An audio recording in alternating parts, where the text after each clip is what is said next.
Welcome to the 8th practical stream for Introduction to Structured Programming.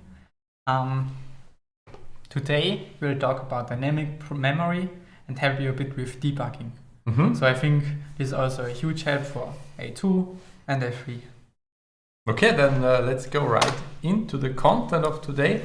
As always, first some organizational matters regarding assignment 2 and assignment 3. Then we will have a look on strings, so you prepared an example there. Then we do a bit more on heap arrays, and then finally have some debugging example where we will hopefully find all the memory errors that we produce there. So, but start with the organizational part now. Okay, let's get started. So the grading of assignment 1 should be online. And if you don't see, so for everyone who did A1, if you don't see anything yet, then please contact us on Discord. Then assignment 2, nothing special here. The deadline was extended until next Monday evening. And there will be question hours on Discord tomorrow and on Saturday, but we will announce them on Discord and also the specific time. So they are really on Discord online and not at the university. Okay, let's get to the assignment interviews for assignment 2. They will be between the 14th and the 20th. They will be about, so plan at least, so up to 1.5 hours. And it could be, so you're definitely going to take 45 minutes or something because you have to do some coding tasks. So please bring your laptop.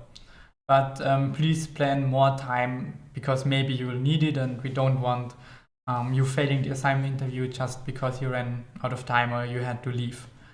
You will also need to explain your code and you're getting asked theoretical questions as in A1, but additionally now we have the coding task.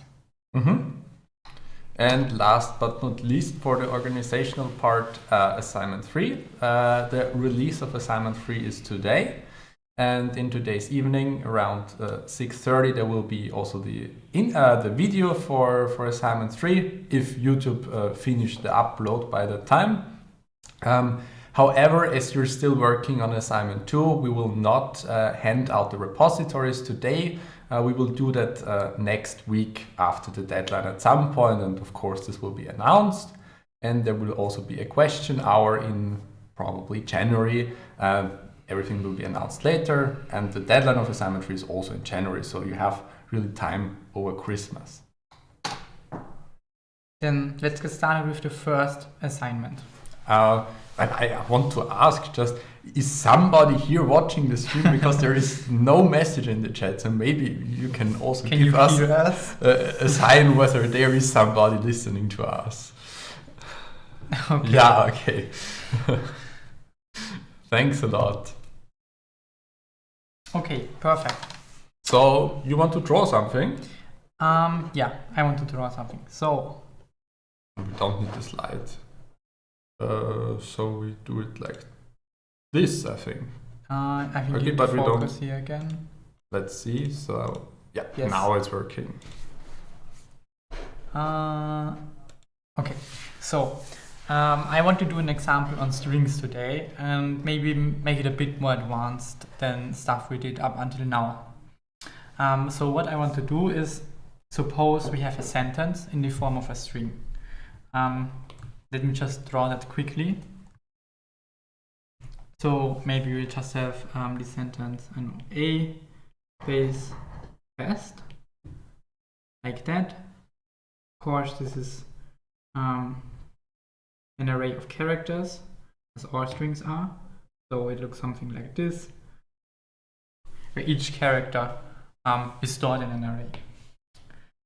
What we want to do now is print each word of this string separately. So basically, we want to split the string by spaces. So there are of course many approaches you could take, but the approach we'll use today is that you'll just have a temporary buffer where we are storing the current word, and then if we encounter a space, we print the current word and then start from the beginning. So we have a second buffer like this. Then we start with the first character. Okay, it's not a space, so we copy it down. We continue to the next character. It's a space. We print what we have in the buffer down there. Delete it more or less. And then continue with the next word, copying it character by character into a separate buffer. Like this.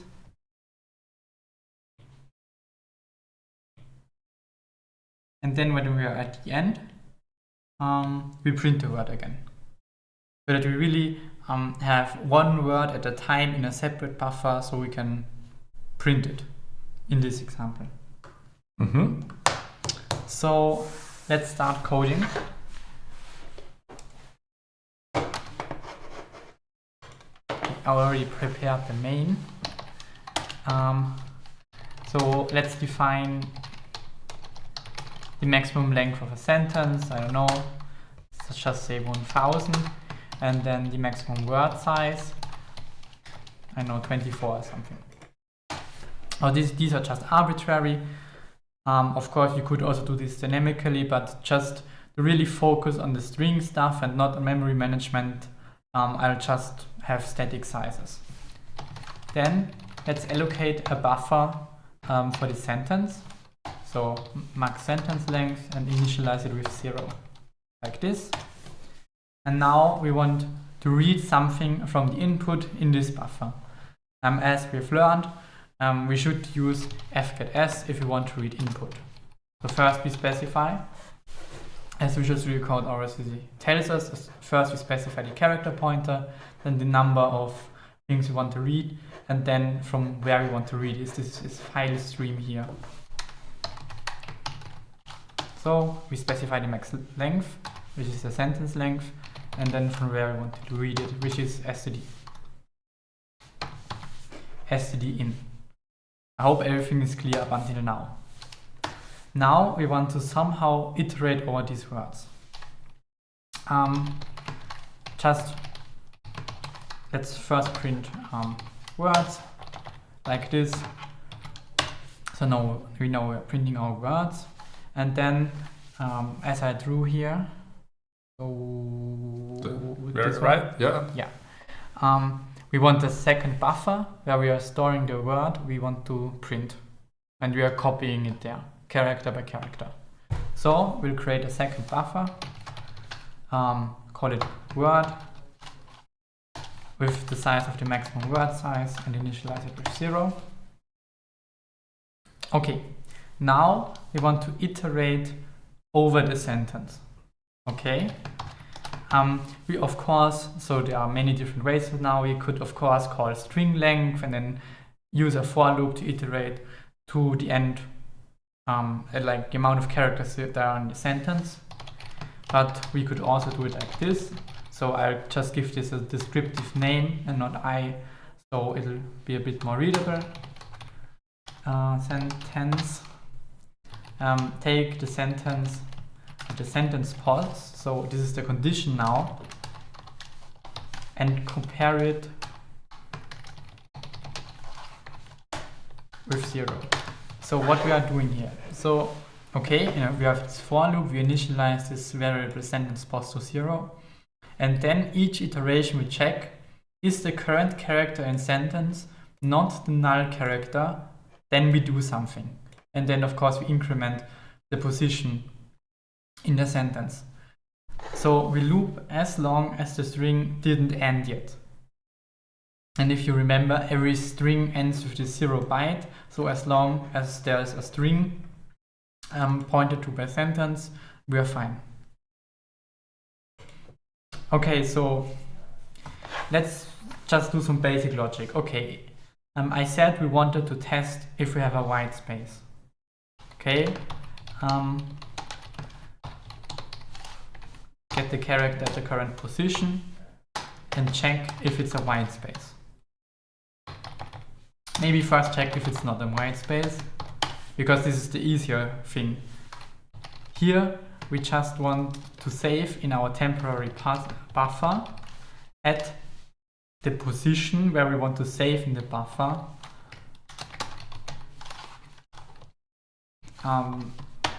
the current character of the sentence. We need some second variable here because as soon as we want to start again at the first index, if we go back to the drawing, when we are here, for example, at the, I don't know, at the third index, or maybe here at 0, 1, 2, 0, 1, 2, when we are here, we want to still access the sentence at index 2, but we want to start writing at the first position in the temporary buffer again. Therefore, we somehow need a second variable where we store where we are currently writing in the word buffer. So let's do that. Just save a second variable word position. Then afterwards, okay, we wrote, so at the beginning word position is 0, we wrote a character at position 0. We want to increase the our position in the buffer only if we wrote something there, because otherwise, okay, what we want to do others? Okay, so we stored this word in this temporary buffer. We want to print this word now. So print f, let's just print it. I'll insert a tab, this is a tab character. Then I know a star for something like a bullet point, and then print a string. And I want to print the word in our word buffer. Okay, maybe let's just test it now and see if it works. Then maybe the question in the chat, why do you use size t? So size t is bigger than int. Size t always guarantees that there's enough, that it has enough bytes or space basically that we can iterate over the largest thing that could possibly exist on the system. So normally you use size t for stuff like that. So it might happen theoretically if you use integer that you want to access the array at a certain position, but you had an integer overflow. So yeah, so it wouldn't be possible, but with size t you have the guarantee that there is no problem. It's also fine if you just use int, but yeah, maybe you should use size t in a for loop. But so if you, for assignment 2, if you have used integer, this is fine for now because you haven't learned that. But it might be good practice to use size t.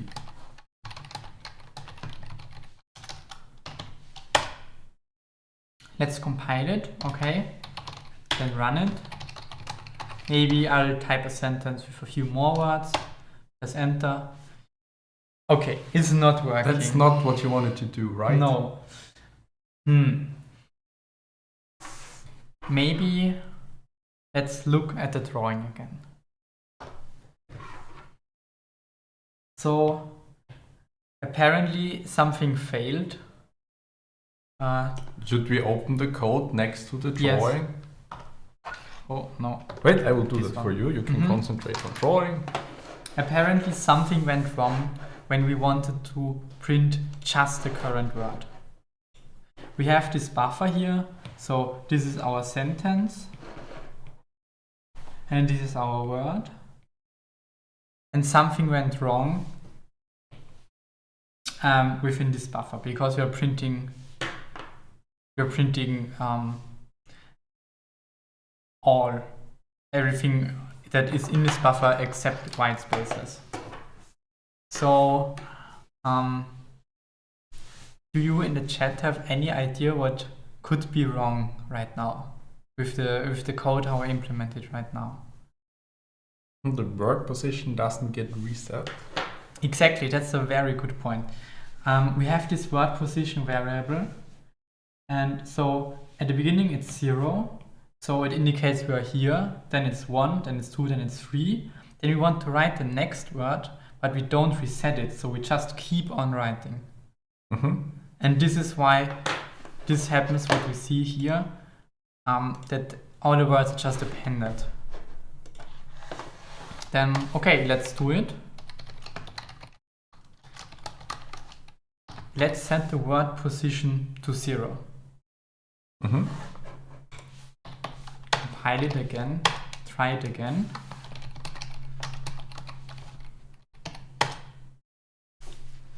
Okay, this looks weird now. I mean, it looks better than before, but still it's not correct. And yes, the thing you wrote in the chat is already correct. We are not clearing it. So let's say, for example, we have the word like we have here. Let's just clear it. We have, I just wrote this is a test. So the first word is this. Then we have is. Then we have a, and so on. So first, this is all 0, so everything is fine. This is copied, of course, uppercase T. This is copied. Then we encounter a space. Okay, we print it, reset. So we are here, reset, and then start with the next word. And now we are just writing the I here. Go to the second character, write the S.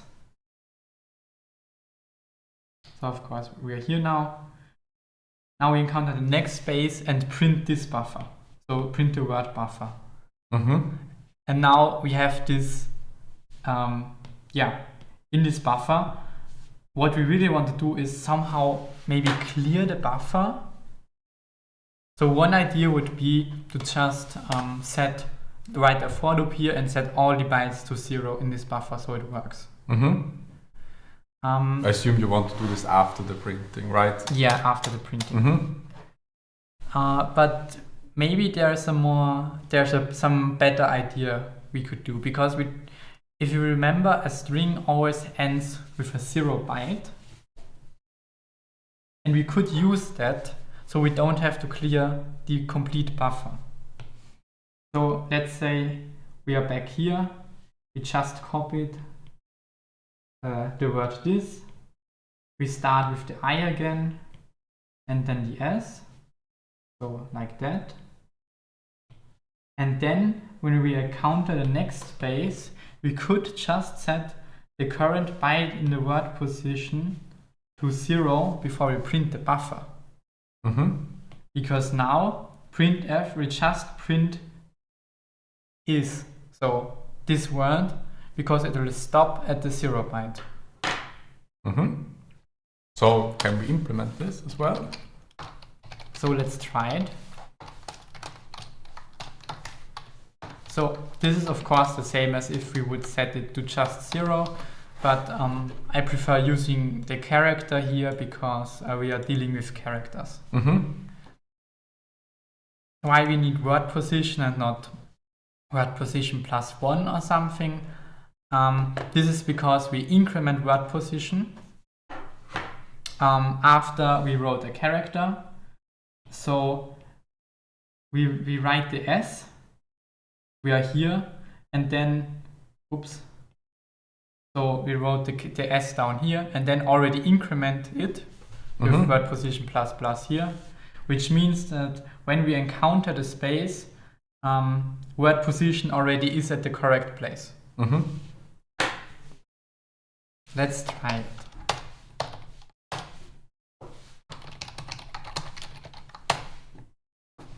Yeah, this seems better.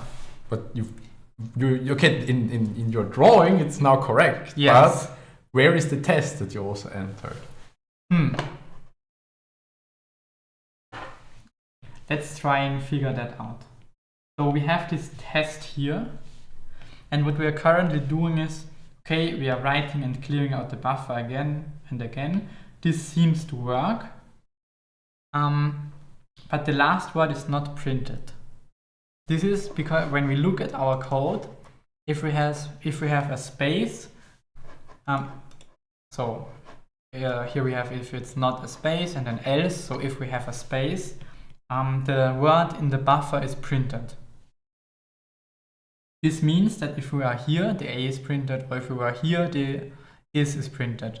But if we are at the end of the string and exit our loop, the last word in the buffer is not printed. Because there was no space at the end of the string. I don't know if this works, but if you would insert a space here, we would get the word. Because on a space, we print the word. Of course, there would be more solutions to this now. So we could, for example, after the for loop, print the last word that's remaining in the buffer.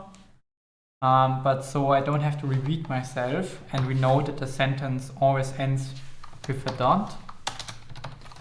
We could just say here, okay, if the sentence at the current position is not a space or not the dot character, we copy it, and if it's a dot or the space, we print it. So you say it should work now? Yes. Okay. But you told this already 3 times today. Yeah, but it works now. So yeah, there are still a few things we could do, and as you see, there are many things, many ways to do the same thing. Like we don't have to check for the period here, and maybe you would want this to also work on sentences where there's no dot at the end. And you could, for example, print the word after the loop, or if you didn't do it like this with the 0 byte, just go to the string length plus 1. Yeah. Oh, yeah. That doesn't matter. Yeah. Yeah, I wrote this here. Oops. Just go to the string length plus 1, so we also get the 0 byte, and then also print the word if we encounter the 0 byte in the string.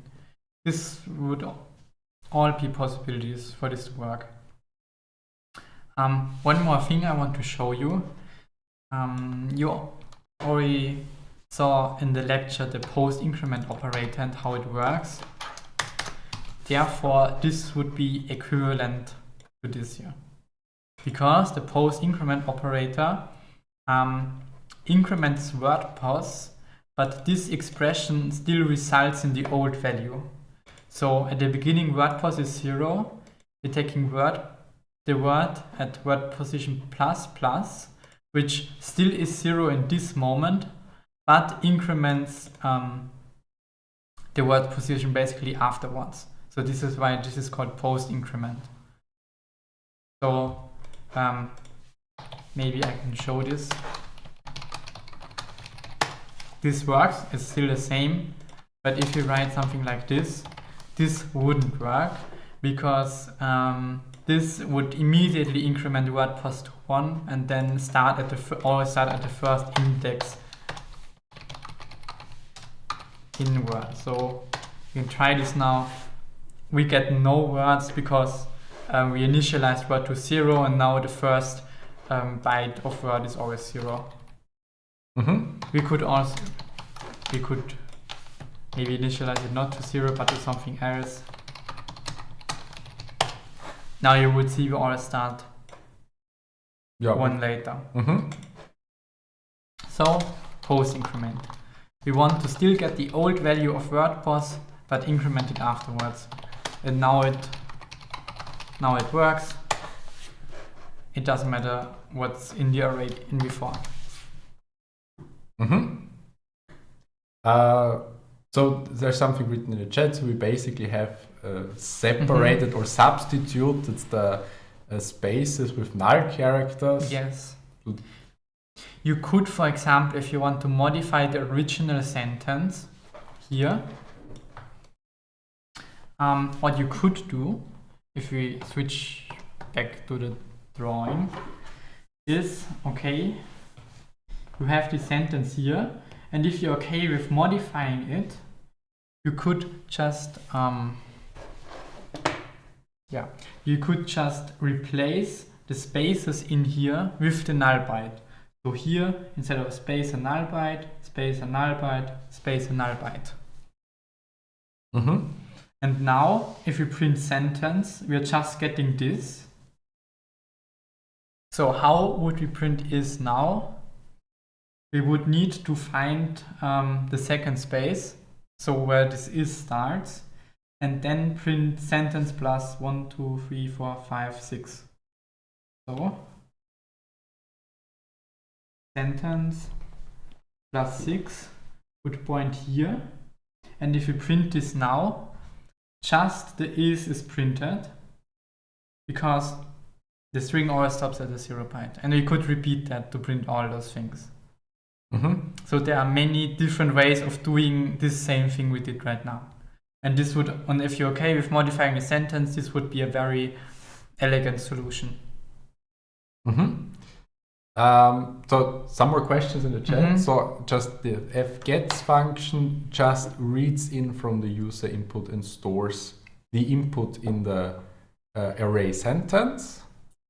And one question I do not get. So max word size could also be a new line character. So max word size is just the size of the buffer in our case. So it doesn't have, so it's not that much connected with the new byte, with the new line. I don't see this connection. And there is also the question whether these concepts that we teach here are connected to assignment 2. At least I hope that it's I'm sorry, at least I hope it's clear to which part of assignment 2 we refer with this example, because there's really a very close connection to some part of assignment 2. So I specifically picked this example to help you with assignment 2. You can do very similar things for the string stuff you need to do in assignment 2. Mm-hmm. But at least the last step you have to figure out on your own where you need it's not that. exactly the same, because you need to do the assignment on your own, but it's very, very similar, and I hope this helps you. Okay, I think these were all the questions. So do you have something left, or are you done with the No, the I exam? think I'm done. Okay, very fine.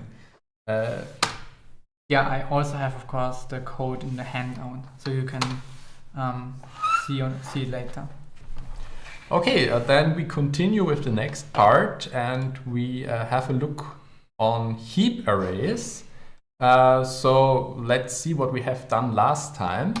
I don't think it was last time, right? At the very end of last time, we had a look on two-dimensional arrays on the heap, and we said, okay, they are closely related to matrices. So we have a certain number of rows, and each row has a certain row length. And in order that it's well formed, we said, okay, each row has the same number of characters or integers in it, so the row length of all rows is the same.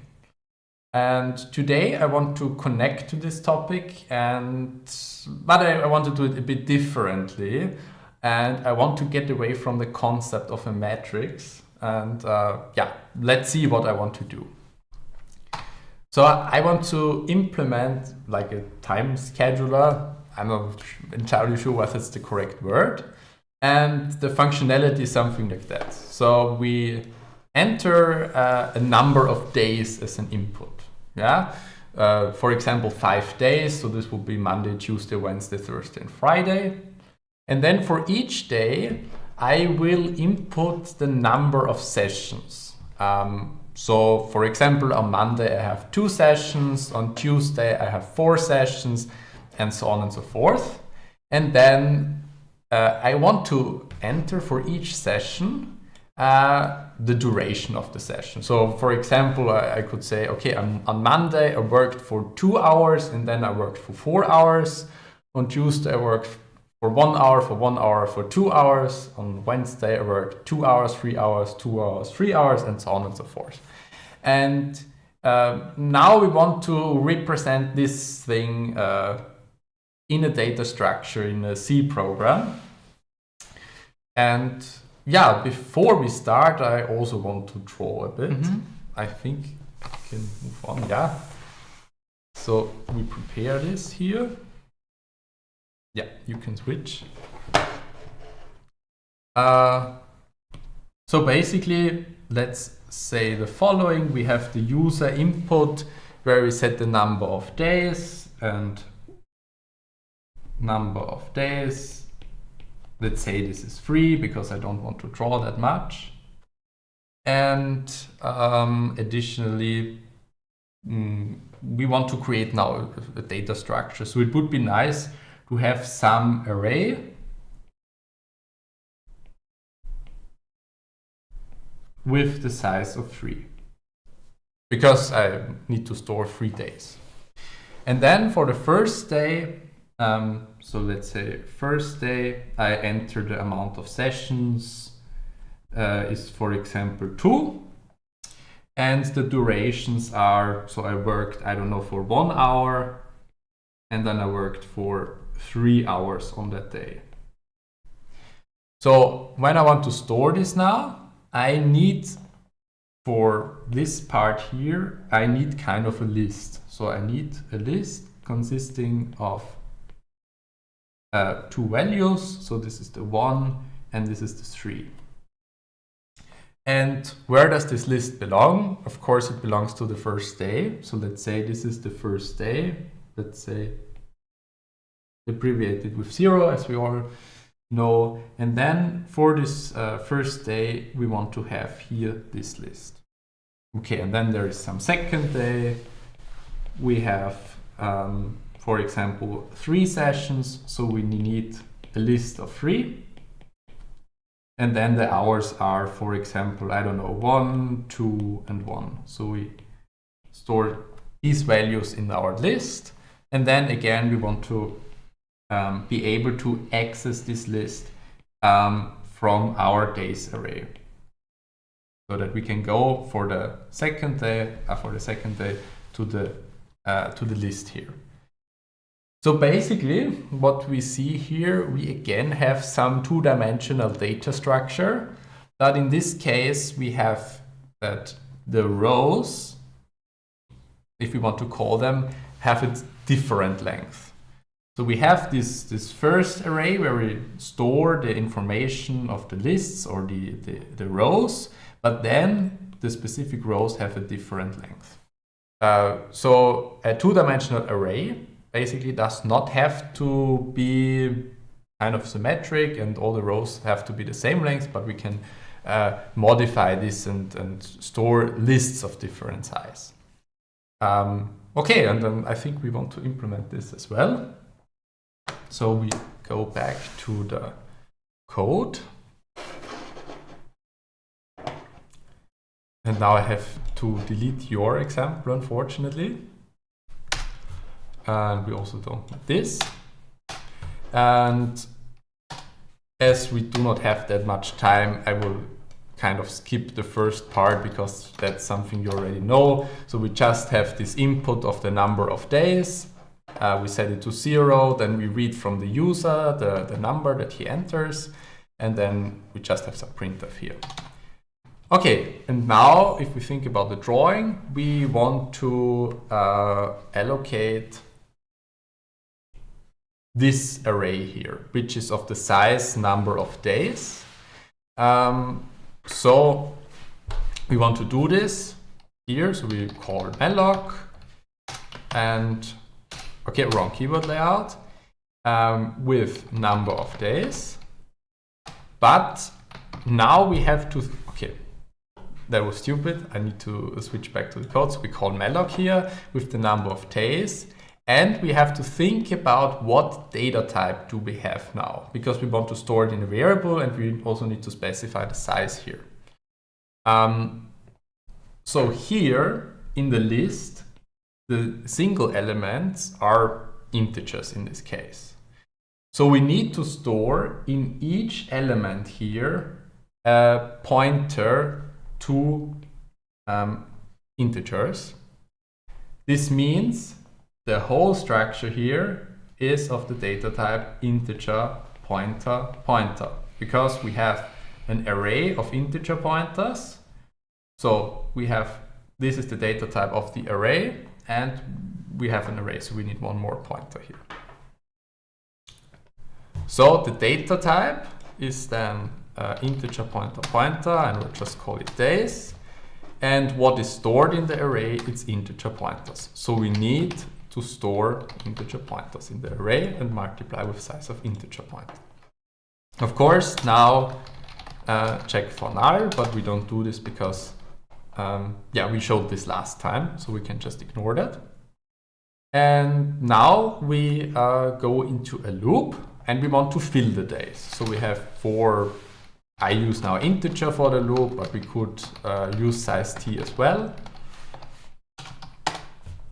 Maybe I should use something like day counter to be to make it more clear. And then we read from the input the number of sessions that are on this day. So this is just the scanf here. Again, I will not go into detail there because this is already known.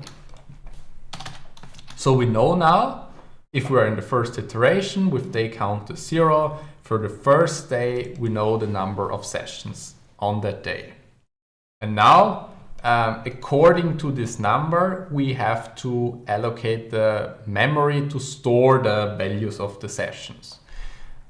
So in our days array, at the specific index, day counter, we have to allocate the memory. So we call malloc. How many or how large should the array be? Number of sessions. So this refers to the sessions of the day. And we multiply it then by the size of the data type. And what is stored in this array? Just an integer, because that are the values that we want to store. Again, check for null, and if so, free all previously allocated memory. I will not do this here, but you have to think about it and solve it there. Okay. So what do we have? Maybe we switch back to the drawing once more. We have now allocated this array here, and we have already allocated this array here. This is not existent in our program at the iteration 0. So we now want to fill in these values. So we want to read those values, the 1 and the 3, and get it from the user. So we need again a loop. So inside this array we need to add the loop, and now we'll maybe do the session counter here, which is 0. The session counter then goes to number of sessions. Session counter plus plus. I hope. Oh, call I forgot to switch. Thank you. I'm sorry for that. So we have the loop here. We go from the session count until the number of sessions, and yeah, basically we can fill those then. And I again have a printf prepared. So the user enters this printf here. The program prints the enter duration for sessions. I was a bit lazy with the indices in the preparation, and then we need to check now where we want to store the value. So we have our scanf with %d. And now we have our days array. We go to the list of the current day that we want to insert. And then we enter the respective session. So it's days, then the respective day in the respective session. But if we do this here, then we access the integer that's stored in the array. But as we know, for scanf we need the address, so we have to add the address of operator here as well. Okay, and if we do that, then we're basically done. And we've filled our data structure. For example, I would just compile it.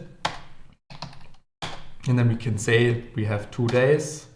We have 1 session on the first day, and we can enter the duration for the session, for example, 2 hours. And then we have 2 sessions for the second day, and we have 1 hour and 2 hours. Okay, so the input works, but we do not access it right now, so we don't cannot verify it at the moment whether this is really true what we've stored there. But before we come to this part, maybe there are some questions, or is it clear for them? So right one now? question was, why is session counter +1 here?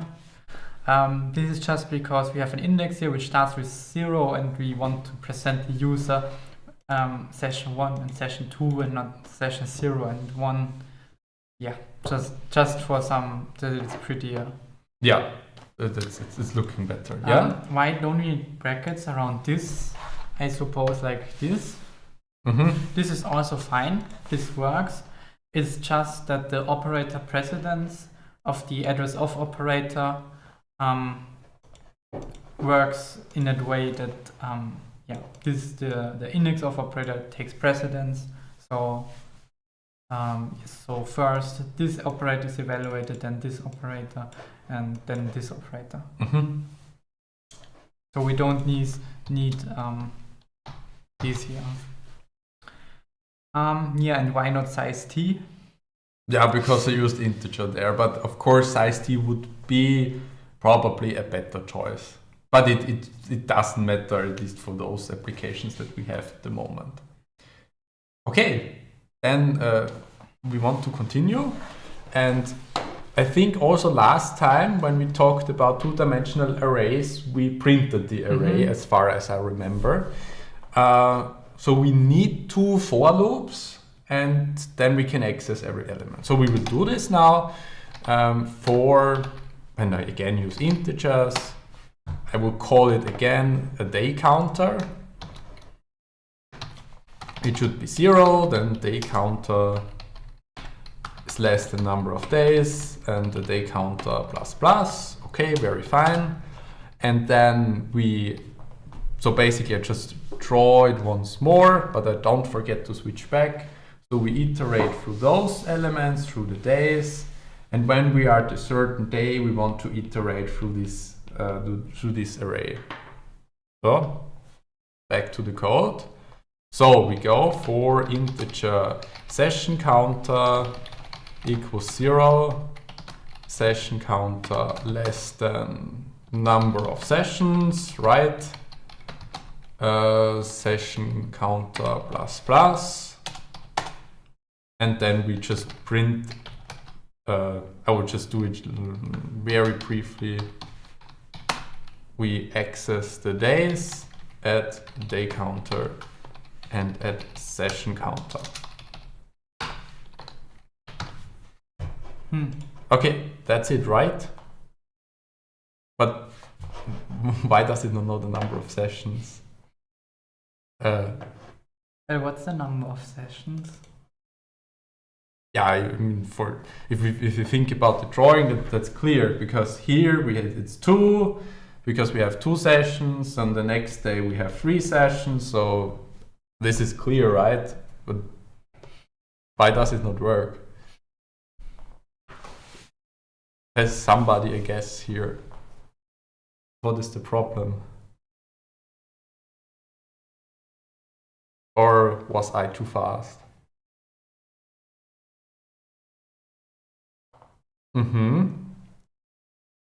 Okay, yeah, that's true from a technical perspective, of course. Number of sessions is a variable which exists here, just in this block. So I cannot access number of sessions here because it's another block.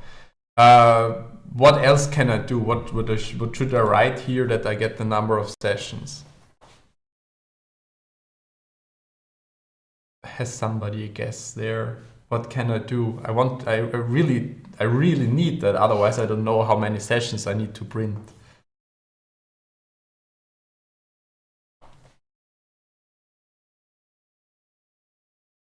Static? Yeah. So why can't we just move the number of sessions outside of the loop?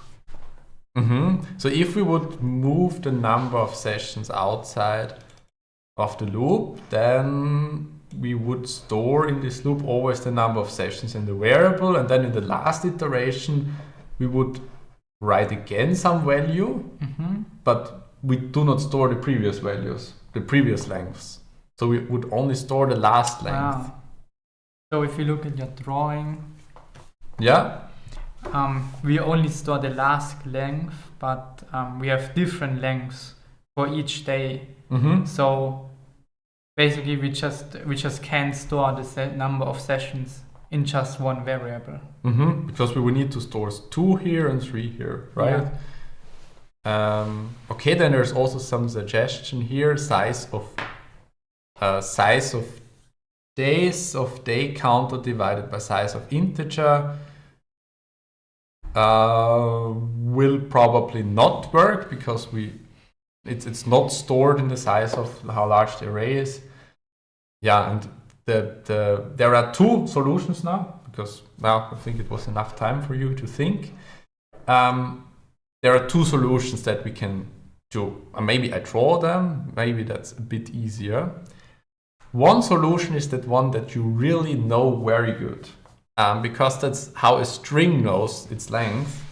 So we could, for example, add an additional value here, and we write, for example, I don't know, -1.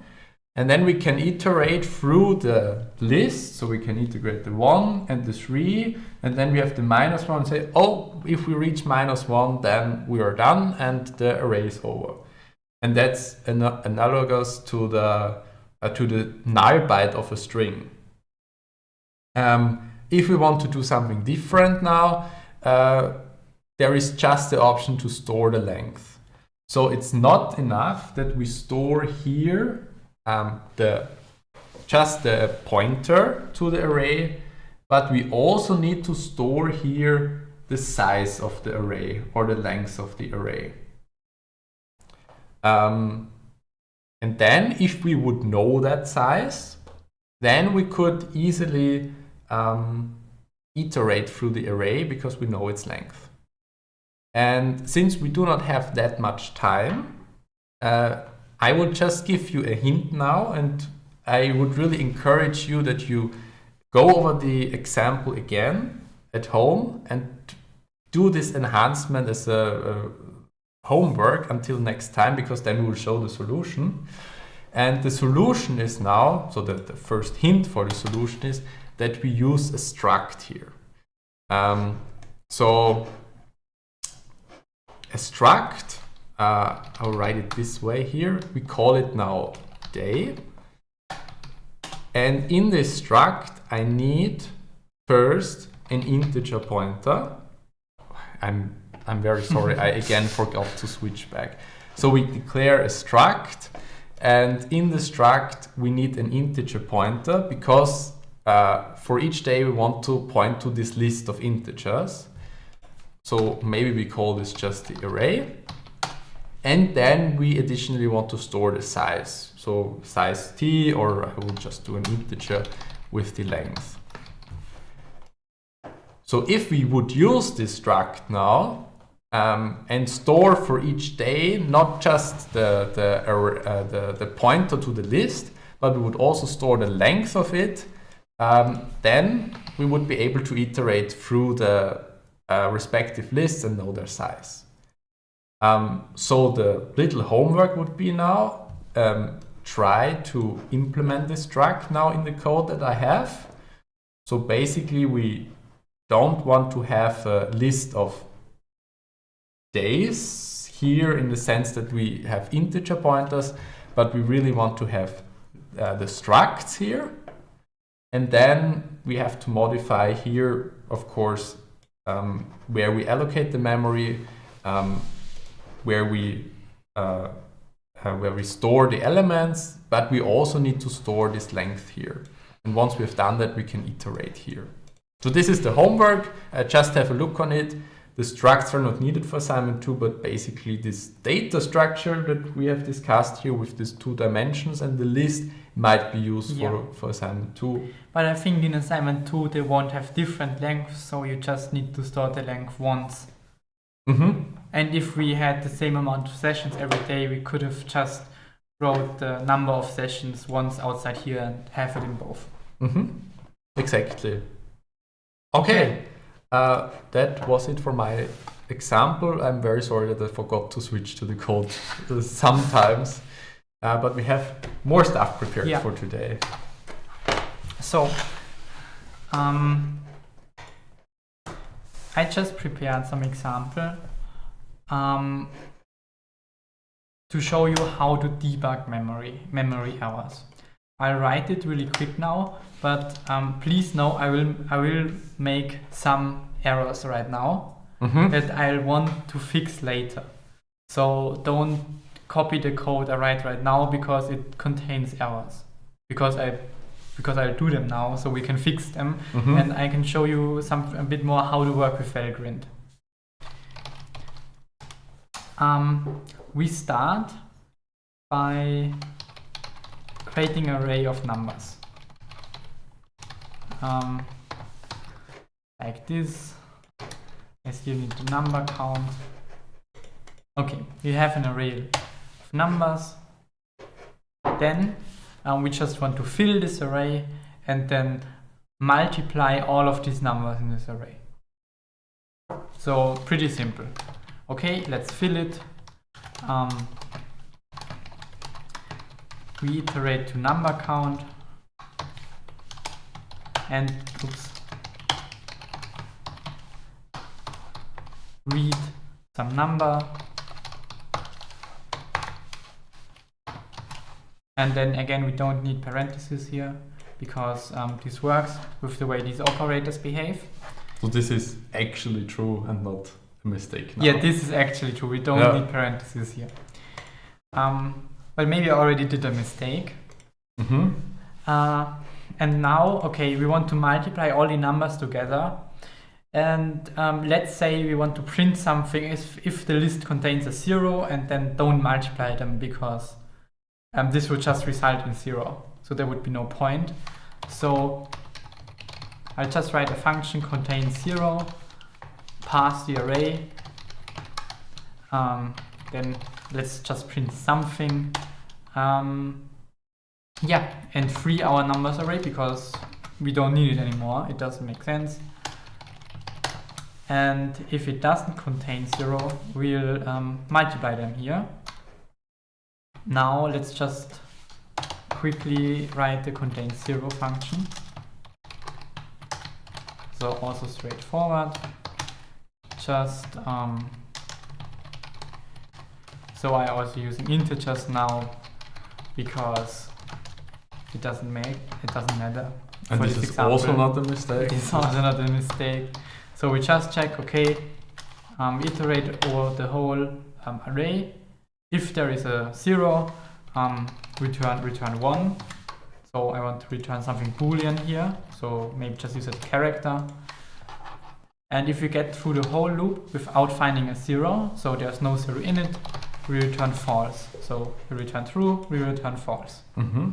Okay, so if it contains 0, we print the error, and otherwise, down here, we want to calculate the product.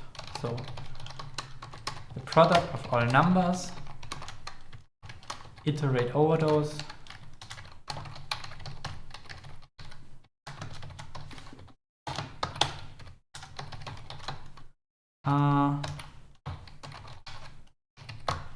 Okay, maybe this also doesn't make sense, but we should start with one with the product.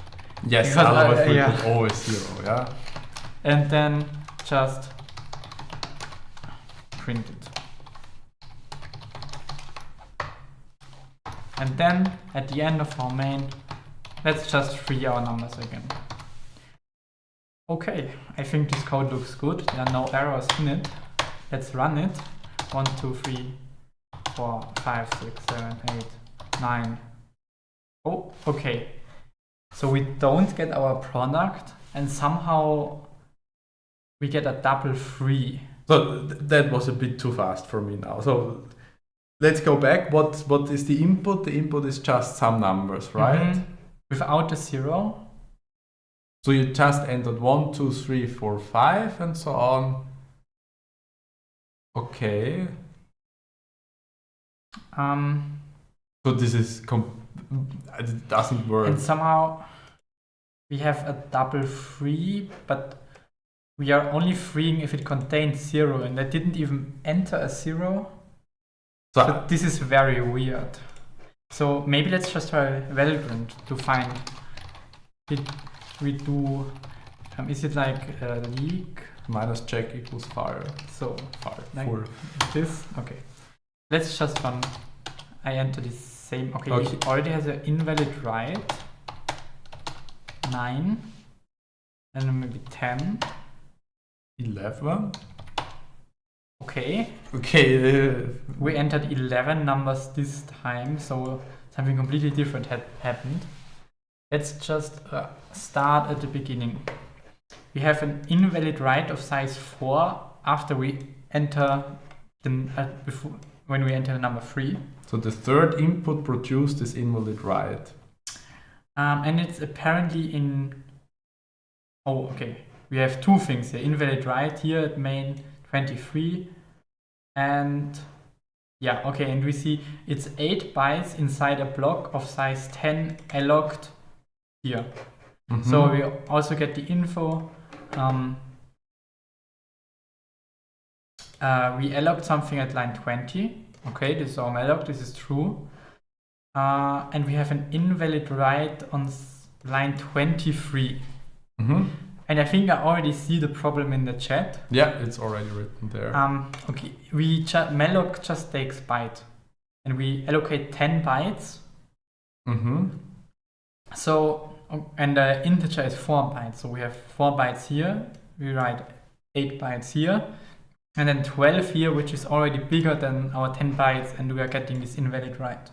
Okay, and for that reason, yeah. Yeah, and we see this here. This is where we write to our array. So this tells us we wrote out of bounds. We forgot the size of. Okay, let's make the array the correct size, and then let's just try with Valgrind directly. I just want to say one thing. So once you fixed one error, then just rerun it, because maybe all other errors disappear now. Because maybe other errors just happened because of the first one. Because like we had too little memory, so all of this below here accessed invalid memory we had up here. Okay. It looks better than before. 10. 11. Why do we still get an 11th input? Oh, and we still have some. Okay, we don't have any use and exit, but we still have 3 errors. So let's start with the top one again. Always a good idea. We again have an invalid write of size 4, and then some invalid reads of size 4. Okay, and also we don't get our product as an output. So we get the product here. Where? Oh, we get on the scroll down a bit. Oh, here's the product. Okay. So at least the program doesn't crash now, but we still have this invalid write. Let's just check the line number again. Line 23 here. So we still write out of memory here. Maybe there is something different written here now. Wow. And no, exactly on the error message below. It's 0 bytes after a block of size 40. So 40 is correct. We have 10 4-byte integers. And we are writing 0 bytes after this block. So we're writing directly after this block. And maybe this also has something to do with why you have to enter 11 numbers. Maybe we are also storing 11 numbers. Why is that? Can you maybe guess in the chat why we are storing 11 numbers?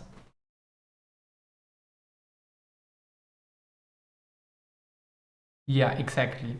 Yeah. So we start with 0 and go to up to equal number count.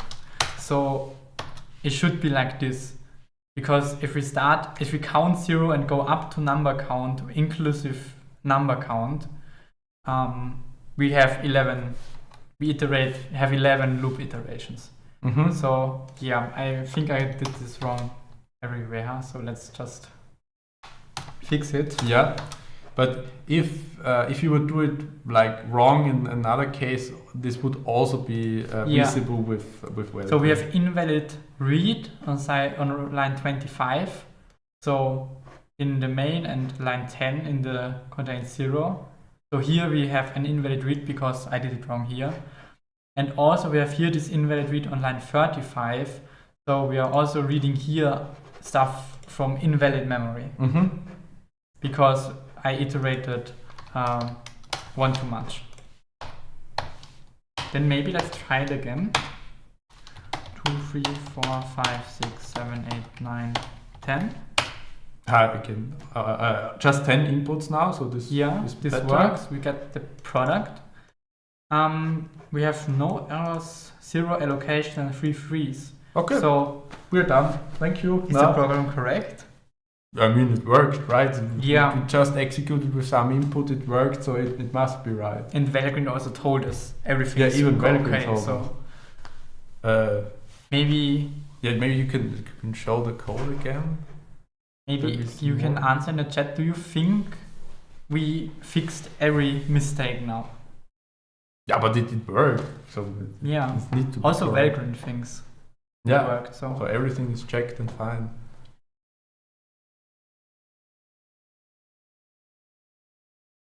Oh, this is a very good idea. Try entering 0. Yeah, because with last iteration where we run the program with Valgrind, we only tested this block here. But if you have a 0, we are entering here, and we didn't test that. Okay, so we need to test like every. So we need to test every case for Valgrind to apparently get that. So maybe 1, 2, 3, then 0. 4, 5, 6, 7, 8, 9. Oh, and we get the memory error. There is one error now. Why is that? Invalid free main C39. Okay, this here. Address is 0 bytes as a block. Malloc at main 20. Oh, no. Oh, it's already freed. Here apparently. Oh yeah, this makes sense. Because we are freeing the numbers here at line 28 and also freeing them at line 39.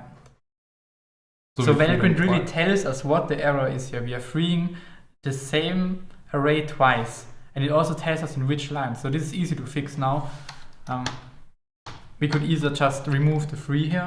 We can remove the free here because then we get the memory leak when we don't enter 0. Yeah. We could move the free inside of here because then just either one of those gets executed or not both.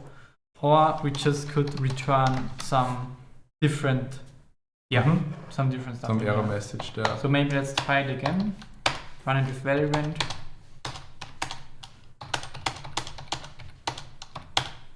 Yeah. And this 0 works. mistakes, 0 errors.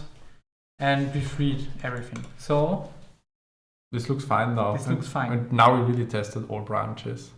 So we tested all branches in code, ran Valgrind with it, so we know there are no memory errors. Now go back to the example. There's a very interesting thing in the chat now.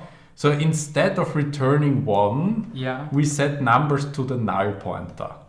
Oh, this is also something interesting because we learned if we freeze something, we should set it to null. Maybe write numbers? Yeah. Would our mistake have happened if we set it to null? Let's check. 1, 2, 3, 4, 0, 5, 6, 7, 8, 9. No. It doesn't tell us something. So there's no mistake. Okay, and why is that? Why is that? So here we are calling free with a valid pointer, we are freeing it, we are setting it then to null, and then we are calling free down here again, but this time it's just free null, because now we set it to null up here. And free null doesn't do anything. And free null doesn't do anything. So you can look it up in the documentation of the free function. If you call free with the null pointer, it just does nothing. And it's for exactly reasons like this, so we can set our arrays after we freed them to null, and nothing happens if we call free again. But nevertheless, it would be Yeah. probably the other option would be a better solution here with the return instead of the null. Just for Maybe you should, demonstration. if you write code yourself, you should understand that if you set this to null and then free it again afterwards, you should be aware of that and not just set pointers to null until it works. But one more good question here. So why is it a problem if you free the same thing multiple times? Why is it a problem? Well, maybe... No, I don't think we should try it, but just a little explanation. It could be that if you malloc something, then free it, and then malloc something again, that you get the same memory address as the first time. Because you already freed it, so malloc thinks, okay, this memory is available, I'll just give it to you again, because you need memory again, here is the same memory again. So we write malloc 10, we free this memory, write malloc 10 again, we get the same memory because we freed it, it's available again. And what would happen now if we have a double free mistake in our program?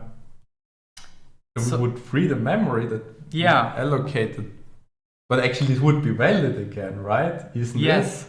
So we wouldn't get a valgrind error at the second free, but at the free we were trying to free the second array.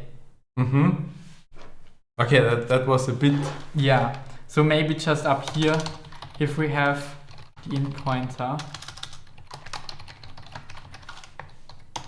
and then free A, and then request B as a second malloc, we could get the same memory again.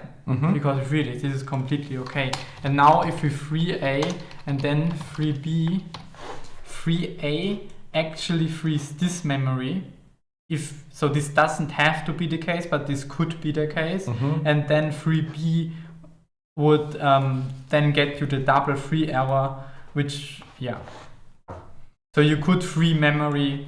If you double free memory, you could free memory you don't intend to free, and this could just have unpredictable consequences. And for that reason, it's just said, so if there is some double free, you get the error.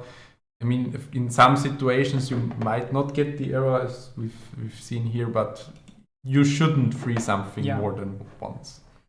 So you get the error all the time if you free everything. Because at some point you will free something a second time.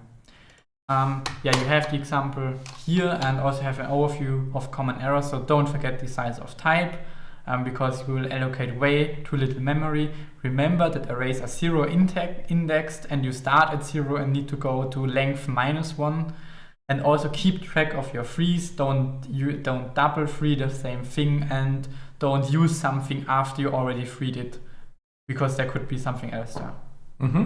Okay, so that's basically it. Today maybe 8 minutes later, but we wanted to finish this as this is quite important also for assignment 2. So first we saw the strings with the fgets input, and then we saw how to split an input based on some character to store it in separate parts and maybe post-process them.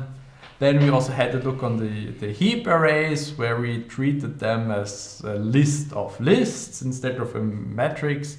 And then we also saw the memory debugging part. Again, some hints on valgrind, how to use the tool, and the common errors. And now we switch to the Menti. Maybe we can go to the right. And now it's your turn to ask questions. Can it happen that after free, the program writes something new into the freed memory?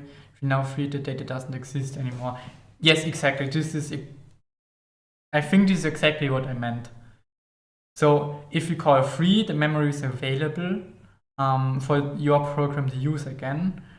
If now some library function would malloc this and then you free it, there could be even more unpredictable stuff that happens. So if you free memory you don't intend to free, really, there's no guarantee what will happen. But definitely not something good. Should we prepare extra for a task in the assignment 2 interview, or are the learning goals knowledge enough? So we will only ask, or we only want you to code things that are learning goals and that you have implemented similarly in the assignment 2.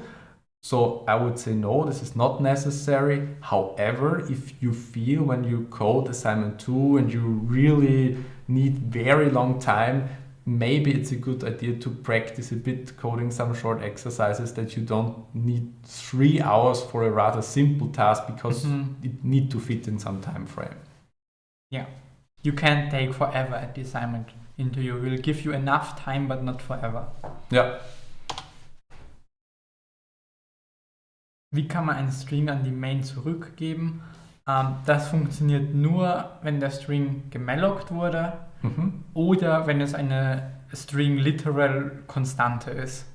Also wenn du in deinem Programm Anführungszeichen schreibst und da irgendwas reinschreibst, das kannst du zurückgeben, weil das existiert für immer. Oder wenn du ihn gemallockt hast, weil das existiert auch so lange, bis du free aufrufst.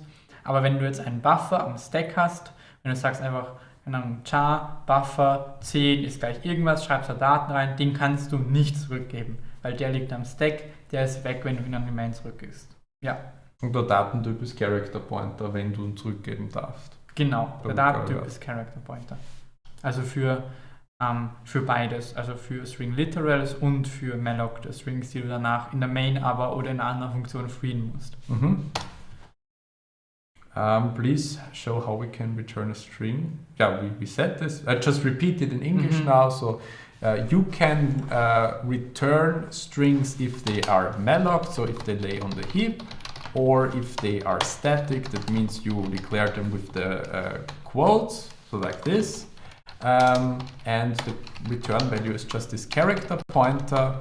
But yeah, in the case of malloc, you have to free it later, of course. And yeah, if you have it on the stack, so like this, like the test string, this is not possible because the variable test lays on the stack, and after we exit the function, the stack gets destroyed and our string doesn't exist, so we cannot return it. Maybe I'll just write it like that. So, yeah, this is okay. If you write literals like that, you can't modify them. They live forever, so you can return them. If you malloc a string, you can return it because it lives until you free it. And if you do it on the stack, you can't return it because it lives on the stack and it will be gone as soon as you return from the function. Perfect. Darf man aber 2 Werte wie Anzahl der Stockwerke in einem Array mit fixer Größe auf dem Heap speichern, wie Variablen, die halt dann nicht am Stack, sondern auf dem Heap sind. Ja, ich meine, das ist okay, aber Anzahl der Stockwerke ist ein einziger Wert, also ich weiß nicht, warum du dafür ein Array brauchst, da reicht ja wirklich eine einzige Variable dafür, aber ich würde jetzt nichts dagegen sprechen.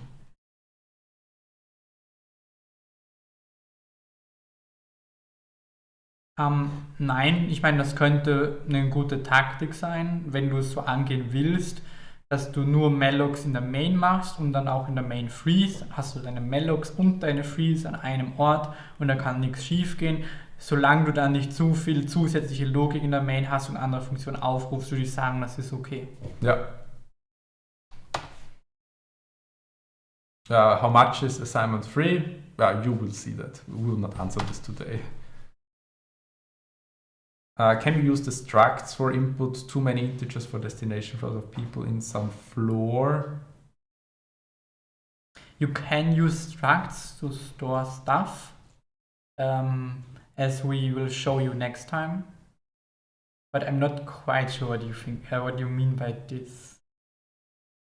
Yeah, but if you want to store the destinations of the people, then a struct is probably not the right data type because a struct is always limited because you define before how many elements there are in the struct, and the destination floors of the people, there can be 10 people, can be 20 people where you store the destination floor, so probably that's not what you want. Probably array is better. The way to stop the main end from inside a function. Yes, but you're not allowed to use it. You always have to return from the main to exit from your program. So if a memory allocation fails, think of a clever way how to free everything and then return from your main function. Are there two interviews one-to-one or multiple people at once? There will be multiple people, but every time you talk to your tutor, it's just a one-to-one thing. So we can do the whole 1 hour of you coding with just one tutor. This would take way too much time. But the interview where you get asked questions, it's just you and maybe other people around who you finish their tasks. But we will always watch you during the coding, so you cannot cheat there. Of course. Maybe there are also multiple tutors. Yeah.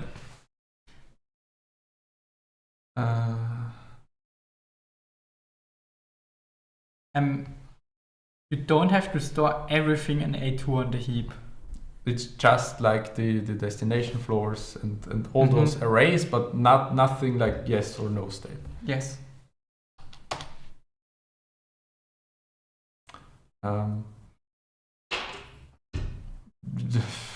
It's an AI-based tool, and when you use an AI-based tool, you have to cite it as every other source. And not in the assignment interview to solve your tasks. Yeah, so GitHub Copilot is for A2, for the assignment interview, definitely not allowed. Yes. So if you see you using the GitHub Copilot to solve your task, you'll probably get another task. No, you will probably get 0 points, and for assignment 2, because cheating will be treated this way. So there is no exception. Okay, Copilot is like cheating for a assignment interview. So we'll get immediately 0 points on the interview.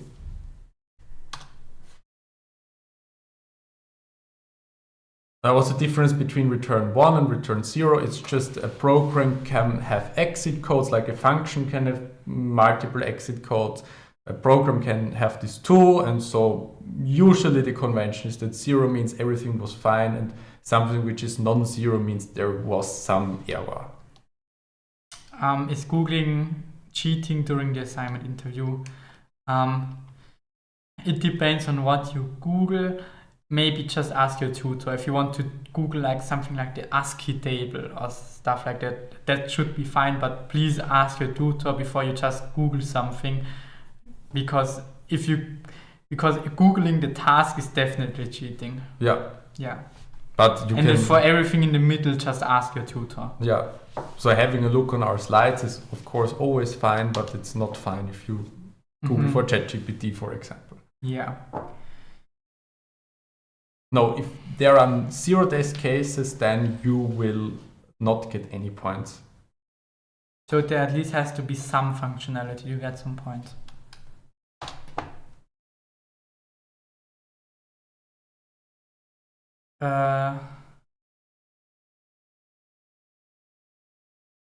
You just have to use one file for assignment 2. If you want to use multiple files, you can do that, but you have to be sure.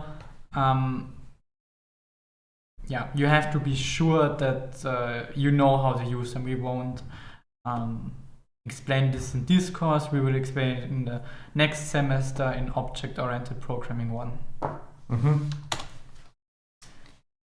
So A2 instructions array shall be set up to store all information about the hotel, the elevators, and the guest. You're free to choose a configuration that sounds like everything has to be array.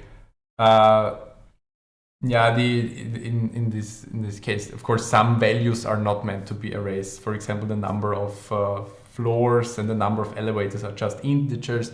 But of course, the destinations of the people will need to be stored in an array because it's more than one value. And also, maybe the people traveling with an elevator need to be stored in an array. Yeah. So not everything has to be an array. Kriegst du. Die Aufgaben sind nicht schwer. Wenn du das Assignment geschafft hast, solltest du auch definitiv die Aufgaben schaffen. Ja. Wir müssen ein bisschen weiter tun. How can we store global strings by using static const characters? Yes, for example. But they need to be const. Also define is fine. Same.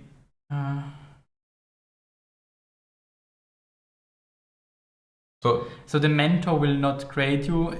You will be graded by tutors, and they will stay the same. And because like define every string and Yeah. yeah. So both is fine. So define every string is of course much clearer, but you can also define only strings you need multiple times. Both is fine. So we'll only get to see the README of A3 on Monday. No, you will see that today, and also the assignment video is released today. Yes. You can also start today, just you don't have test cases until you get the repositories. Can you print a string on a specific index location into the array? What is the way we should do that? Or I don't get this question. No, I don't get it neither. Please ask on Discord again. Yeah, this basically just means if you if there is some code that you do not use in your submission, which is just in a comment, please remove it and don't leave some code in comments. You can of course then ask in your assignment interview, but not for the submission.